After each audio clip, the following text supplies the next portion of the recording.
Roger Moore was the longest-serving James Bond. He left everyone shocked when he decided to quit. This video isn't just about explaining his decision, it's about revealing a shocking truth. How the spy, adored by women, became a victim of their abuse. And stick around till the end, where Roger unveils a painful secret he carried throughout his life. It's a journey into how this iconic character reshaped the world of cinema. Shaken, not stirred. This sentence rings a bell, right? It's iconic. I bet you've used it while ordering a drink. He saw himself as just the fourth best James Bond. Not for me. After watching Octopussy with 007, he became my favourite secret agent. Without a doubt, he's the greatest Bond of them all. Roger put Daniel Craig, Sean Connery and George Lazenby ahead of him. Despite not being the top pick for many, Moore's unique humour and style made him a favourite for plenty of fans.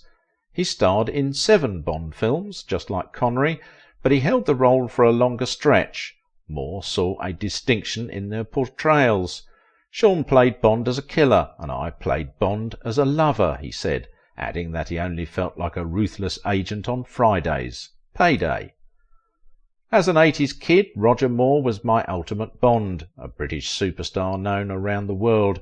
I had so many Roger posters on my walls it looked like an art gallery, and when I turned 10 I got a special gift, a signed photo of the man himself that nothing else has ever beaten. It's hard to imagine how groundbreaking this film was when it first came out. It wasn't just popular, it was a massive sensation. It offered thrilling adventures, exotic locales, and a bit of romance, perfectly in tune with the changing attitudes of the 1960s. James Bond, our hero, stood out as a fiercely independent figure who always came out on top, even against formidable foes, including some captivating women. Since 1962, Bond has been a major presence in cinema, captivating audiences worldwide with his irresistible charm. But why do people like the James Bond movies? From the moment Ian Fleming created James Bond in Casino Royale, the world was never the same. The suave spy lifestyle, complete with chain smoking and emotional detachment, became iconic. They made him a beloved character. As you can tell from his remarks, Roger Moore didn't fully grasp his own talents. He had a tendency to play down his abilities, yet the reality was that he was a one-of-a-kind British talent who effortlessly charmed the silver screen. Hailing as the sole child from Stockwell, he had a unique charm that endeared him to both the cinema and the viewers who watched him.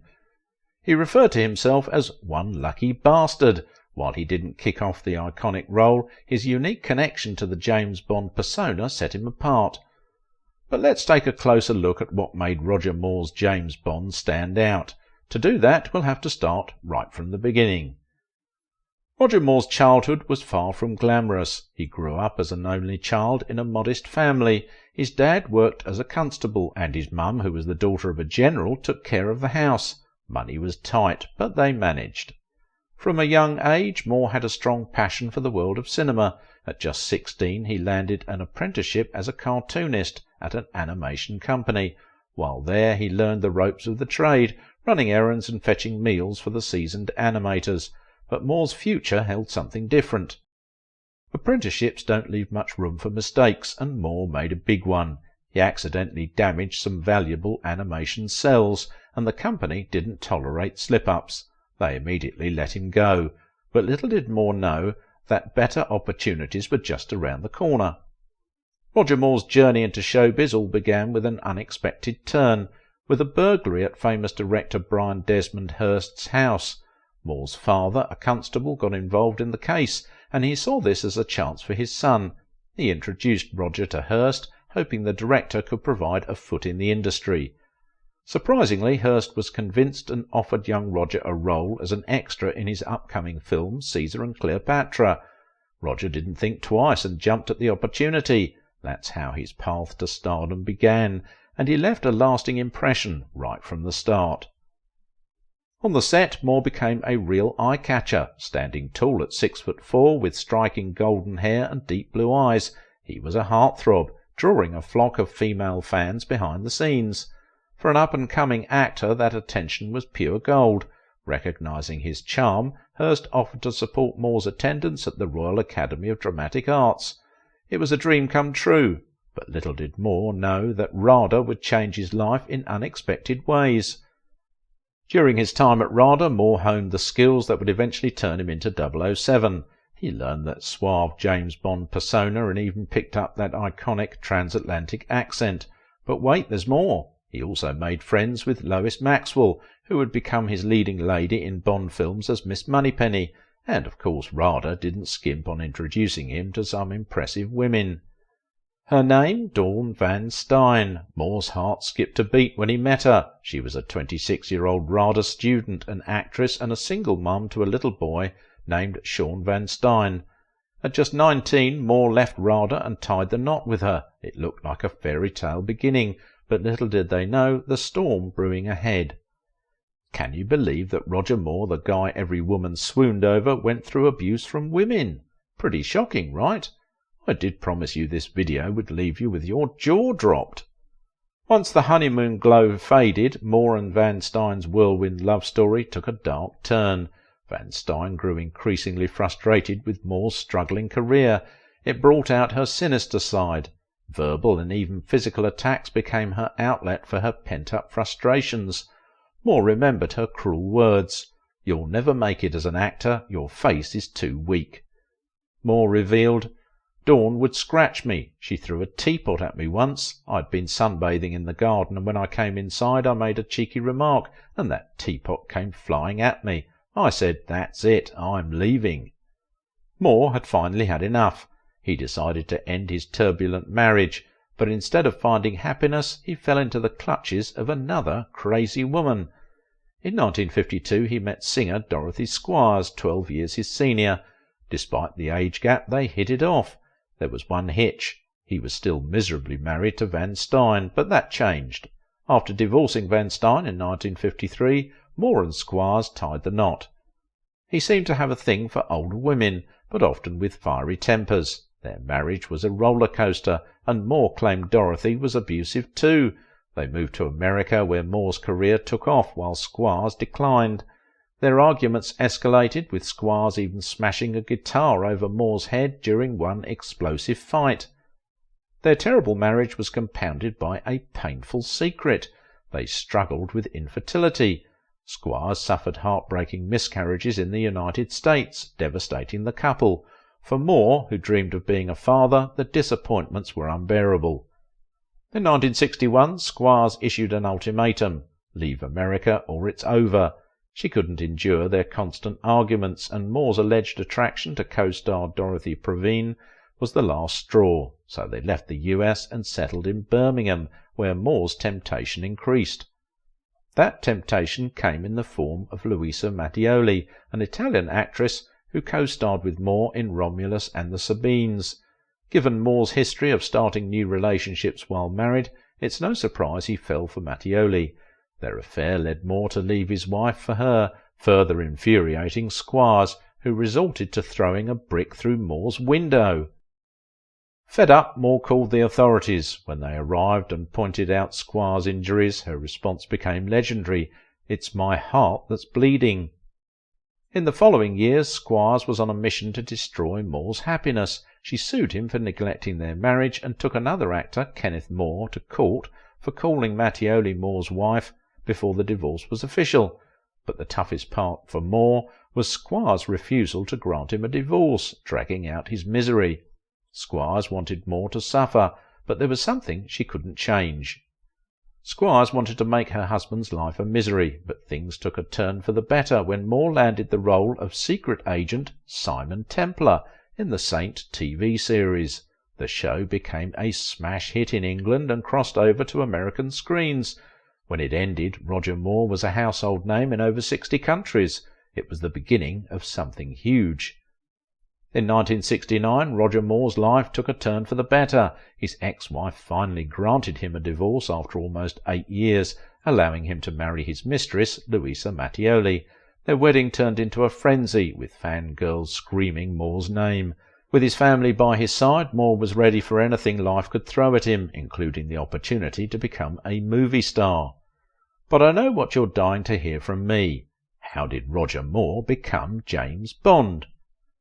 In 1966, Roger Moore got the chance of a lifetime. Eon producers came to Roger Moore with an offer like no other to play James Bond. At the time, Sean Connery, the previous Bond, had stepped away, leaving them in need of a quick replacement. But Moore refused to even consider playing Bond until Connery had officially retired. His dedication would soon pay off. When it was confirmed that Moore would be the new James Bond in Live and Let Die, fans went wild. Moore, however, had mixed feelings about the opportunity. He had to shed some pounds, get into shape, and even chop off his hair for the role, which he wasn't thrilled about. Still, once he transformed, he was ready to work harder than ever. He was determined to put his own unique spin on the character. He wanted to make Bond his own. He didn't want to copy his character from The Saint or mimic Connery's tough guy Bond. With the help of screenwriters, Roger crafted a Bond who was witty, charming, and didn't take himself too seriously. It was a Bond like no other. And, as we can personally vouch for, he pulled it off. A brand new James Bond emerged in him, and everyone instantly fell head over heels for him. But let's get down to it. What makes James Bond so darn appealing? Considering its long history, it's safe to say that many of James Bond's stories have aged quite well. In fact, some have even improved. But in the early years, the appeal was all about the fantasy of being a spy. Since these films mainly targeted men, so Bond was the suave guy who could woo the ladies, defeat the bad guys, and look stylish while doing it. Even when women played a role in assisting Bond, like Domino in Thunderball, they often ended up needing his rescue. James Bond's allure isn't just about the suave spy himself. It's also about his unforgettable adversaries. The top-notch villain has always been a highlight, with Blofeld being the ultimate nemesis for Connery, Lazenby and Craig's Bonds. And let's not forget the likes of Jaws, who brought a touch of campiness that kept the 70s and 80s Bond films lively. All right, but what really made Roger Moore's James Bond so great? Roger Moore's debut in the James Bond franchise, especially in Live and Let Die, is often considered one of the best. Despite some critics seeing his overall Bond run less favourably, this movie is the epitome of Bond, with exotic places, thrilling action and the unforgettable Live and Let Die theme, which some argue might be the greatest Bond theme ever. What makes Moore's portrayal unique is his emphasis on Bond's personality over physicality. He relies on clever wit more than sheer strength, striking a perfect balance in his debut film. While this approach would later be taken to extremes in subsequent movies, it worked remarkably well here.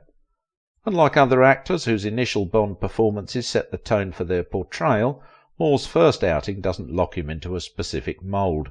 Looking back, as Moore's Bond movies progressively became more light-hearted and self-aware. When Roger stepped into the shoes of James Bond, he faced a tough challenge. There had already been 7 Bond films setting a high standard. He had to bring something fresh without messing up a classic. Luckily, Roger Moore's James Bond not only met the expectations, but also brought its unique charm. While Bond movies had toyed with campiness before, this one leaned into more, and surprisingly it worked. Moore's debut as Bond was smooth, free of cringe-worthy moments. Unlike the brawny action heroes of the 80s, Moore's Bond relied on his wit and charm. He was laid back, funny, and always composed. His Bond was the type of spy you'd want to have a drink with. He exuded suavity and cool, making him one of the most easygoing Bonds in the series. That was his essence. But being James Bond also had its fair share of challenges, which I can sum up in 2 words: running and guns. But I'll go into more detail in just a moment, and you'll get the whole picture. Stick around. In the world of James Bond, action is a must, but with Roger Moore as 007, the fight scenes lacked that adrenaline kick. Moore's punches seemed slow, and he's not doing many of his stunts. While filming, Moore set himself apart from Bond through his quirks. One distinct oddity: Moore never ran on camera. Yes, he refused to run on camera. He believed he appeared awkward while running, so he insisted on a body double for all the running scenes. Quite the unique approach. Roger stood out from his on-screen persona in a few interesting ways. First, he disliked weapons, especially guns. This fear stemmed from childhood, when a friend accidentally shot him with a BB gun, and later in the military when a gun malfunctioned and injured him, leaving him afraid of firearms. He wasn't shy about sharing his dislike for guns and violence in real life, once stating, "I've always hated guns and what they stand for." Quite ironic for an action star, don't you think? Let's be honest, it kinda turns him into a bit of a James Bond joke, but I want you to look past the irony and understand what Roger really believed in. One of Roger Moore's closest friends, the famous actress Audrey Hepburn, had a profound impact on his life. Hepburn became a UNICEF Goodwill Ambassador. She was dedicated to providing clean water, food and medicine to children all over the world. Moore was deeply inspired by her efforts and chose to support her cause. Supporting children was crucial to him because he'd faced tough times during his own youth. He wanted to make a difference. He eventually summoned the courage to share a painful secret that had haunted him since childhood.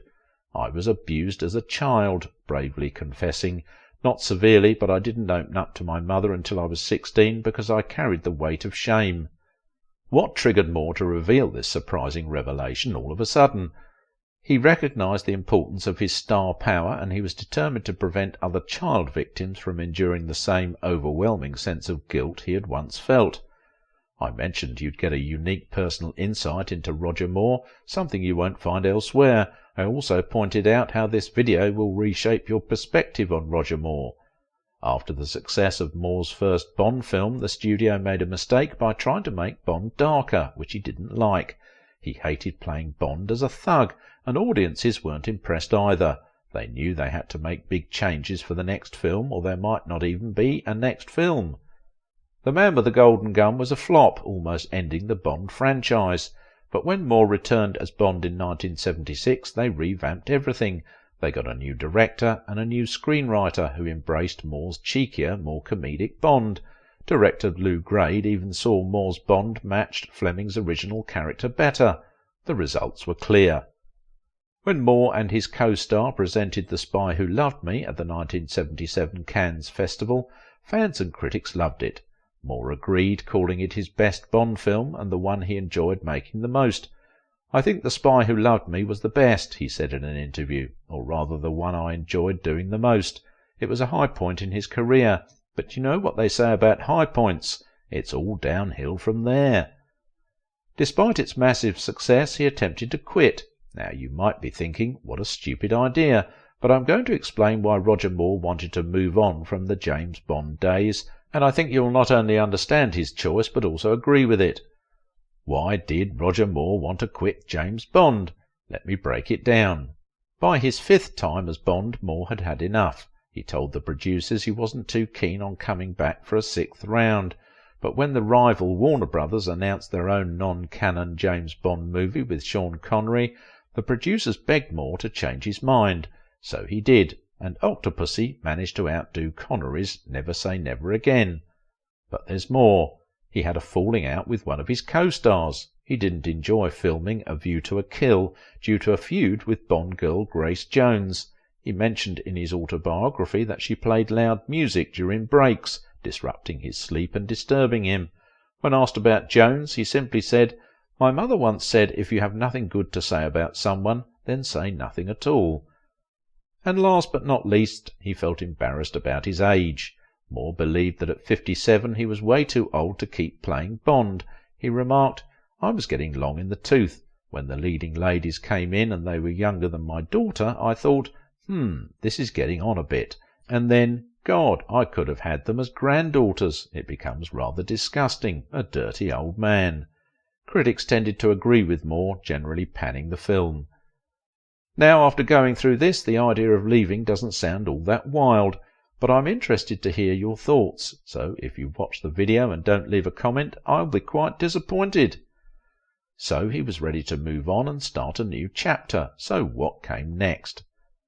For 5 years after stepping away from the role of Bond, Moore took a well-deserved break from the big screen. He stepped out of the limelight and threw himself into UNICEF work. He even received a knighthood, but then life took an unexpected turn.